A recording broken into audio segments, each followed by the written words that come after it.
Welcome to the second episode of Entmoot. I'm NCJS, and it's another monologue today. And today we're going to be talking about, I guess the topic is racism, which that's a tough one, but I think it's very important as well. This is kind of a point of view from somebody slightly older, because I think a lot of what's going on right now is coming from the youth. They're redefining what they see as racist, and it's fitting into this this whole idea of globalization. I always had a feeling, for example, if I travel, let's say, to Thailand, that what I find beautiful, what I look for in Thailand is not a copy of myself, but is to see something different than myself. So I always approach diversity as being things that are different from oneself and the acceptance of that. And we use the word diversity a lot today, but I don't feel like that's the definition that I get the feeling of it being. And there seems to be, with these new words like cultural appropriation and all the talk about racism, that it's almost racist to look at somebody as being different than you.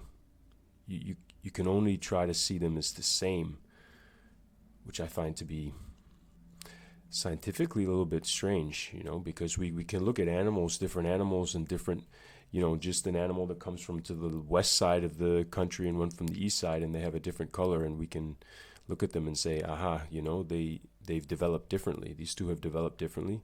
And they have each their own speciality now. It's slight, and one would never be better than the other. They're just specialized to their environment. And we can look at those differences completely comfortable, but as soon as it comes to ourselves, it seems to be a very uncomfortable thing. Yesterday at work, there was a situation where a young girl of a mixed background was called a Negro. And this is not Negro, the English word. This is actually Nia, the Danish word, which translates directly to Negro. So I'm not gonna jump to conclusions about what that feels like to be called Negro in the United States. I would more lean on what it is to be called Negro in Denmark, which at this point in time is the same. It creates the same backlash most of the time. The strange thing about this is that I've also lived in Brazil, Spain, and the word down there, Negro, just means black. It's just the color black. And that word in English and in Danish is just derived directly from that. There's no more to it than that. But we've added something to it, right? So now a lot of people, at least in the United States and in Denmark as well, they want to be called black. They don't want to be called Negro. So it's really just semantics, because they mean exactly the same thing. And then one says, okay, well, there's some connotations to this, like there's some racism that has been that is stuck to this throughout time, and therefore we can't use that word anymore. And that's okay to some degree, but to me it begins to be nitpicking, because you're not dealing with either the frustration or the anger or even the discussion about who is calling you Negro, why they're doing that, and even more importantly, why does that make you feel so bad about yourself? Why does that word become so intolerable for you to hear in the modern world, where you most likely are in no way different from the person standing beside you, at least when it comes to opportunity. I can't speak again for all places there, but I can definitely, well, not for sure, but to some degree, at least in my opinion, speak for that in Denmark. Yeah. I have another example, which was I used to work in a health food store. This is again in Denmark. An American woman comes in, Again, she's, I would say, a black American woman. To me, is more of a mixed race American woman. Now, I'd like to say for context, as I speak about this, that I myself am mixed race. So I have my own real world experiences with these things, which I feel gives me a little bit more leeway to talk about it. Otherwise, it is a very, I would even say, dangerous thing to talk about, unfortunately. Anyways, this woman comes in and we start talking, and she's asking a little bit about my background and all that. Now, I'm 46 years old, so I just come from a little bit of a different time. When I talk, I'm just speaking as I always have, as I've spoken within my family. I don't think too much about it.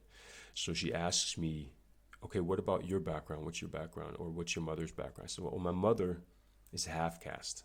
I say, okay. And straight away, there was some kind of reaction. She didn't say anything immediately that time, but she came back a while later, some days later, and she said that I really need to stop using that word because it had, connotations attached to it. So it was a word made by the colonists, and whatever, the standard thing. And it's a little difficult because I feel like today, and this kind of goes into this whole pronoun thing as well. I feel like one's kind of being told what to say by somebody who's it's not actually their business. That's my feeling a little bit, to say it straight up, because this woman doesn't know me. First of all, she's not in America right now. She's in Denmark. This is another place. Who is she to tell me how I describe something and what is racist and what isn't? She can have a discussion about it, but you really got to be careful to put that on me, that that's the way I need to speak from now on, because why would I listen to you?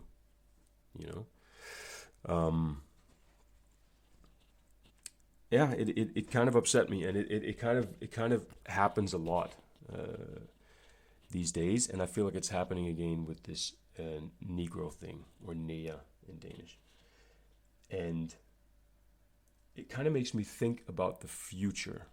What is the world gonna look like when we cannot describe each other in any kind of way? We cannot dare to insult each other. We cannot dare to say anything which differentiates us in any kind of way. It's a very strange thing. Like if I go to Thailand, or if I go to West Africa, or if I go wherever, do I want to see a whole bunch of people who look exactly like me? Or at least I've brainwashed myself to think that they look exactly like me, or maybe they're even imitating exactly like me because it's so much easier.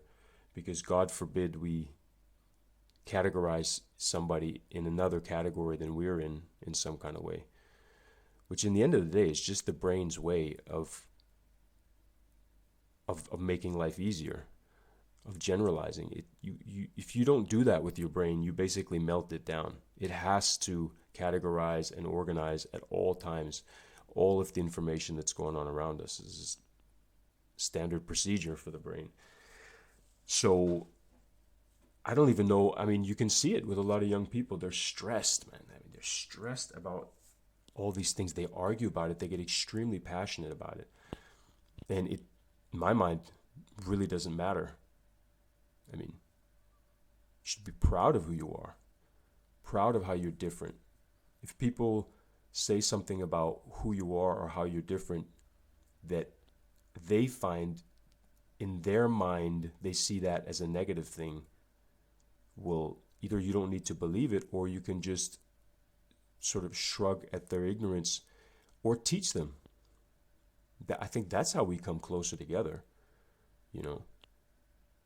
But to censor everything that people think is not going to stop them from feeling or thinking it. It's just going to make the whole communication and the interaction between all of us very rigid and awkward. It even spills into sort of like immigration politics and all that. it's actually just such a huge subject. It's very difficult to get into because it makes people so angry. Um, I had another example that I just heard today on YouTube Shorts. It was a Danish woman on some podcast saying that somebody, I can't remember who it was, had said that the average IQ in Somalia was 68 or something, and it was not very much higher than what the average IQ of orangutan is, for example.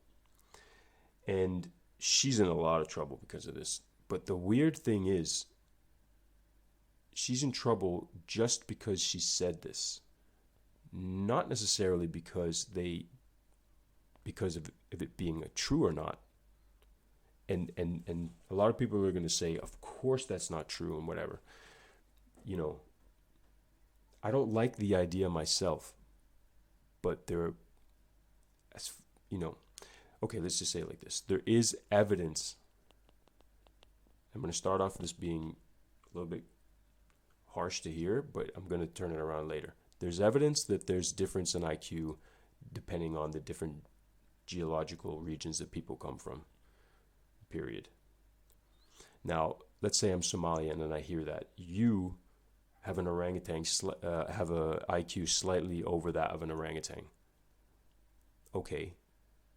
See, that can piss people off. They can make their lives miserable being so angry about that. Now, if I heard that myself, of course I'm going to get angry. Somebody maybe in a way insulted you. But if you look within yourself and you don't feel like you're stupid and you don't feel like you're useless or anything like that, well, then first of all, that's the first reality that you need to lean up against. You're never going to change everything else happening around you, but that is what you need to lean against, is your own reality about how you feel. And if that is how you feel, well, then use your brain, use your mind, and think, okay, well then what's going on here?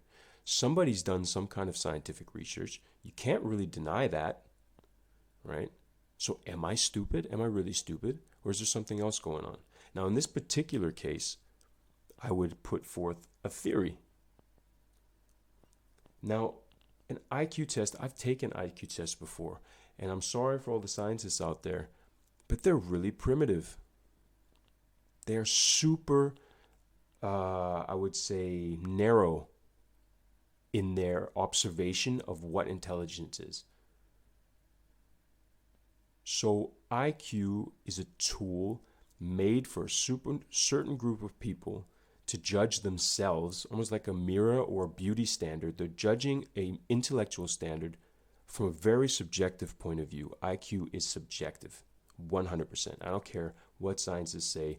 Oh, no, it's universal. And no, bullshit, it isn't. That's the reality. We don't understand the full the expanse of the human intellect. For sure, 100% we don't understand that. And we definitely don't understand it in cultures in between. Everything from religious groups' ability to, transcend realities and feel things, and, meditation, being able to people feel like they're traveling through time and space.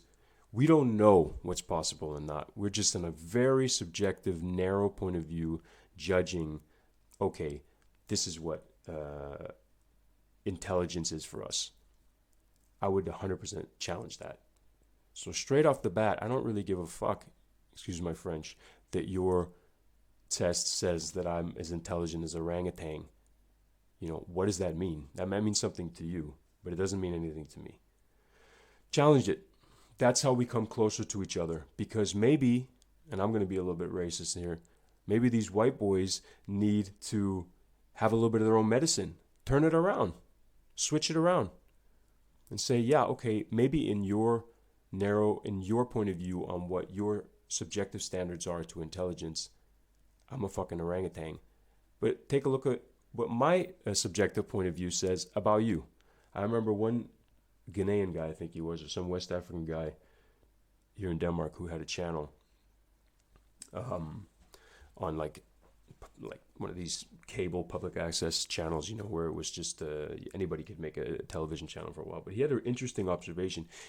He had been in Denmark for a short amount of time, and he 100% believed that there was a general psychological sickness going around, almost like the flu in Denmark, and most people had it.